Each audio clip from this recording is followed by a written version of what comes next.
The agents wrestle with the question, can you change the future? Is it set or is it malleable? And through this, they get their first glance at Hive. It's Agents of S.H.I.E.L.D., Season 3, Episode 15, Spacetime.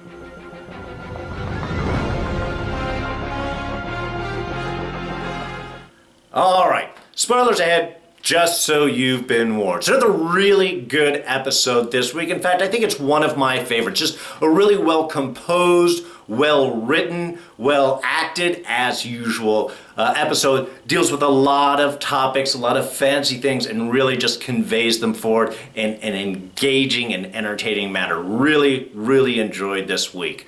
And we're going to start off with kudos to Brett Dalton. Brett, you have been bringing it and you continue to do so. When we first met Grant Ward, he was just sort of the fraternity, football hero type kind of quarterback looking guy.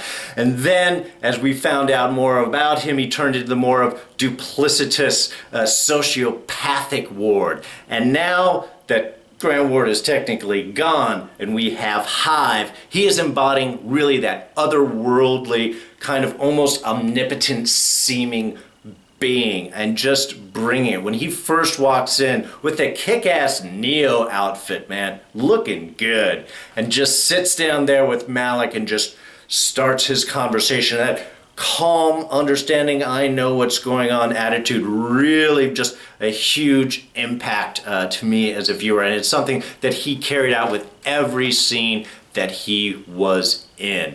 And I really enjoyed kind of on the counter when the team does finally get that first glance at him through the security cams before it knocks out. The reveal look on everyone's faces, I think, was beautiful. My favorite, of course, was Clark Gregg's, Coulson's look of just the kind of dumbfounded surprise that he does really, really well. Was beautiful. So, I mean, there's just a lot of great moments throughout this episode. Now, of course, the thrust of the episode deals with the Inhuman that they run into, Charles, who can give glimpses of the future, tending to be rotating around people's death. At least that's what it seems to be as they convey the stories of what he has seen and what everybody else has seen. And this brings up a lot of questions. And I really enjoyed Fitz's statements. His characterizations throughout the episode also really nice, as he is just trying to explain to everybody, this is physics. This is what things say they're going to be. And as everyone brings up their thoughts and ideas, he's just, yeah, well, we're going to see. No, this is how it is. Yeah, it's just really good character work on that. I enjoyed his discussion of Spacetime, really bringing things nicely. However, bit of an aside, and I'm just going to throw this out to you guys.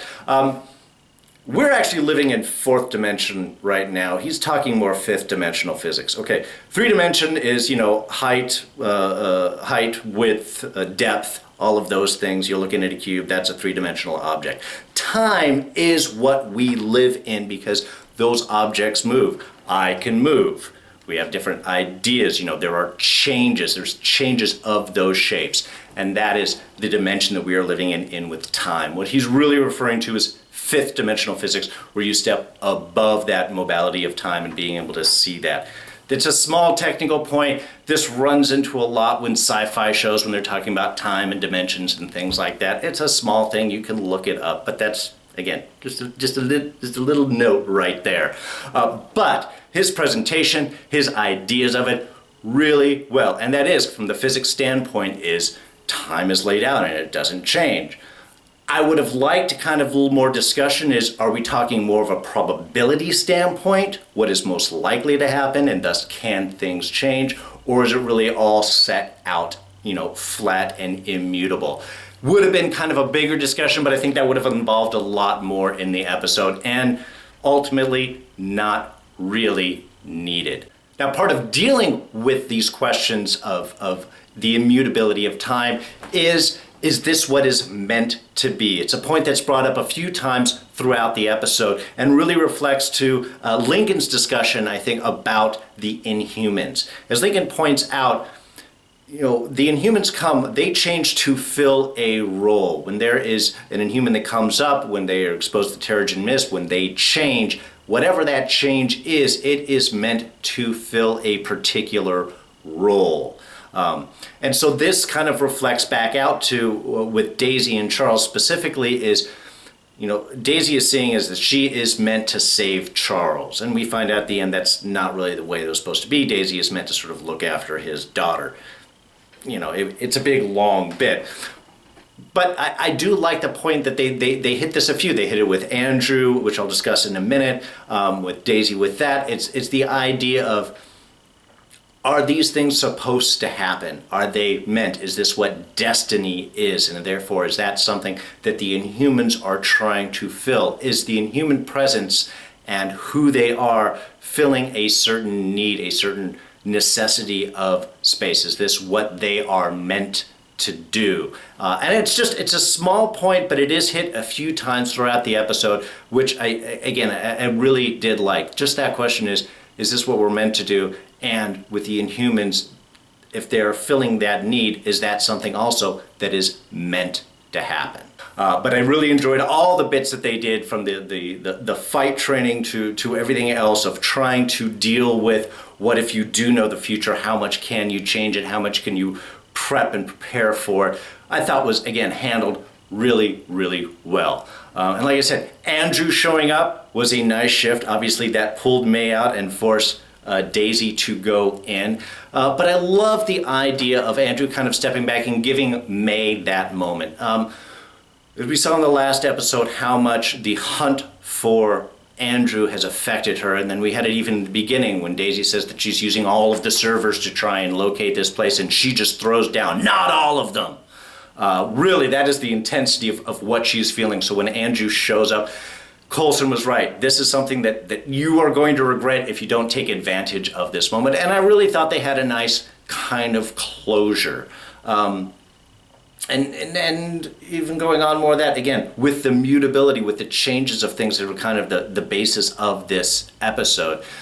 We had May's question towards Andrew, if you could have changed things, if you could have gone back in time and not met me, and this would have never have happened. That's actually not really true.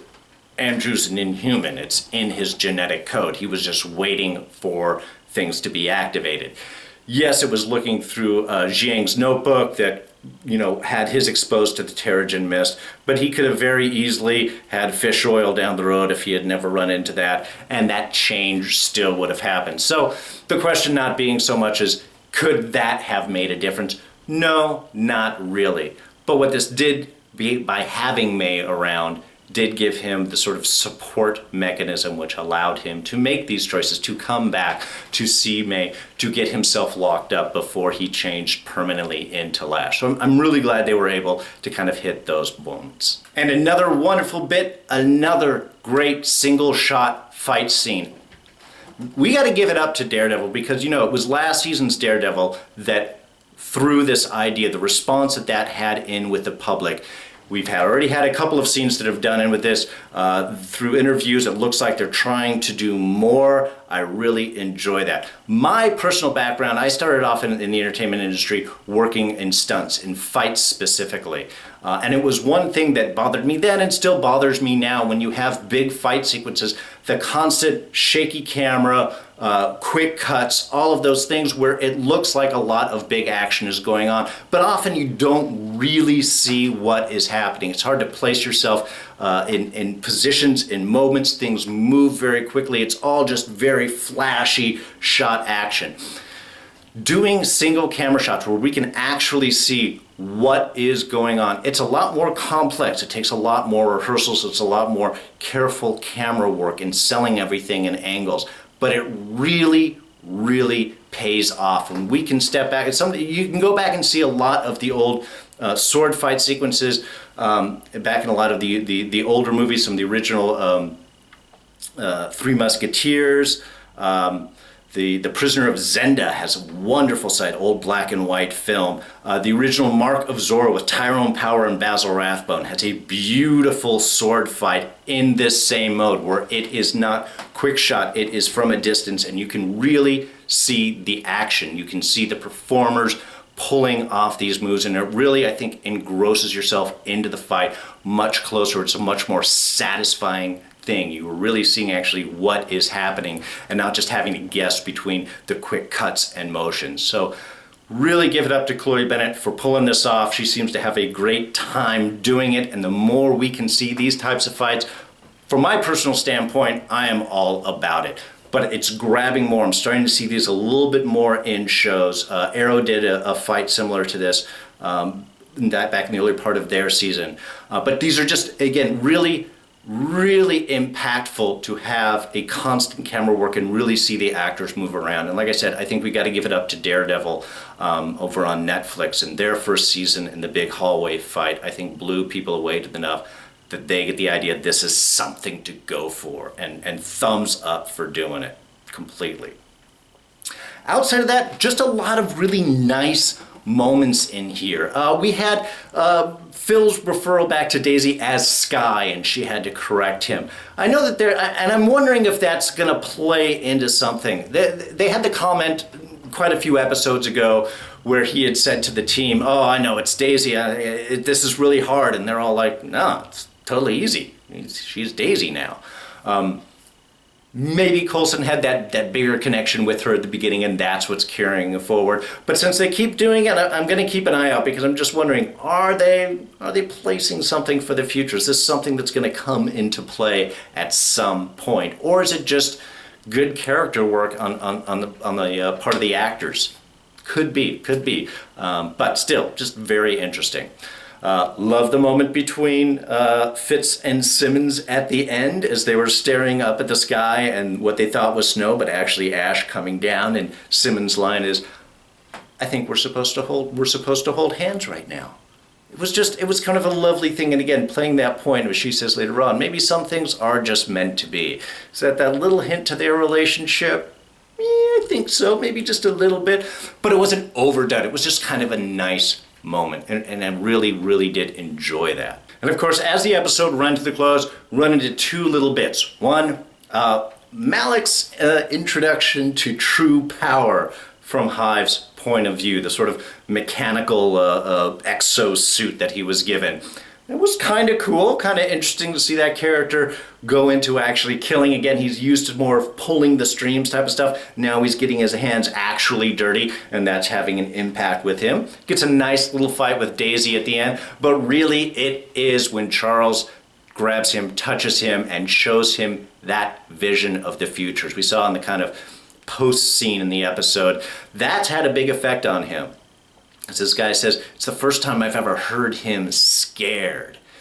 So what did he see? That's something that's going to play out. But obviously he wants guards by his side. He needs people next to him. So I think he might be seeing maybe a glimpse of his own indelible future right there. Is it his death that he caught on? Did he catch a little bit more of Hive's plans? Because again, I think Malik's got his plans and expectations, and Hive is really working his own thing. He is manipulating Malik to do what he wants him to do. So where that's going to play out, really interesting. But we do get to see that kind of big changes. Great character work, and it's good to show those arcs for people. I love that.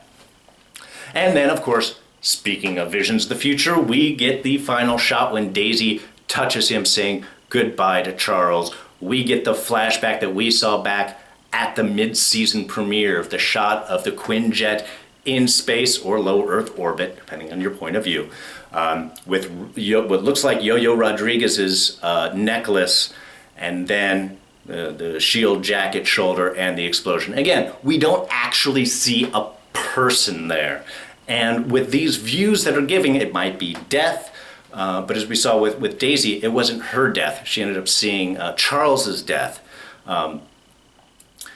But we also know that through these visions, we get to see different people's points of view. It wasn't when Daisy touched Charles, it wasn't just everything from her perspective. She was seeing, like Lincoln, for instance, in the hallway with a bloody face. She wasn't anywhere near that. She was in a whole another part of the building. So just the idea is that she could be seeing something that she is not necessarily directed to, though might be connected with. We don't get to find out too much about the source and connections of the visions that Charles gives out.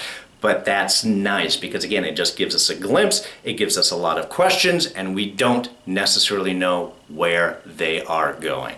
But like I said, overall, really a great episode, really fun, nice character work. Love Fitz's little bits kind of throughout. Love Coulson's reactions when seeing Hive for the first time. And in fact, everybody in that moment was really cool.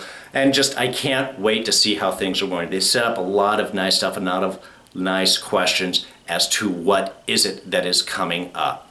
And we are barreling towards that. We're at 15. We're going to be going up for 22. The last episodes, how the season is going to end is we have Civil War comes out on the 6th. The following Tuesday, we have one more episode. And then the week after that, it's a 2-hour finale. So only basically, let's say 3-hour-long episodes coming up right after Civil War. So building up a lot of stuff towards that, a lot of energy with the Inhumans and the questions sitting around them, how the world's viewing them.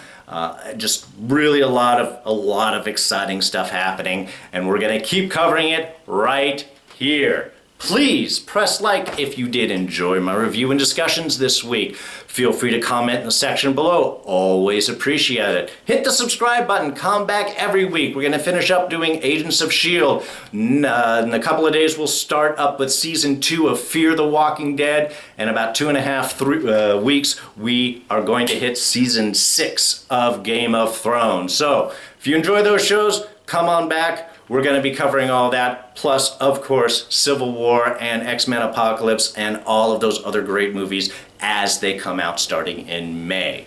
So, that is it. Thank you for joining us. I am D, and I'm out of here. I'll see you guys later. Bye-bye.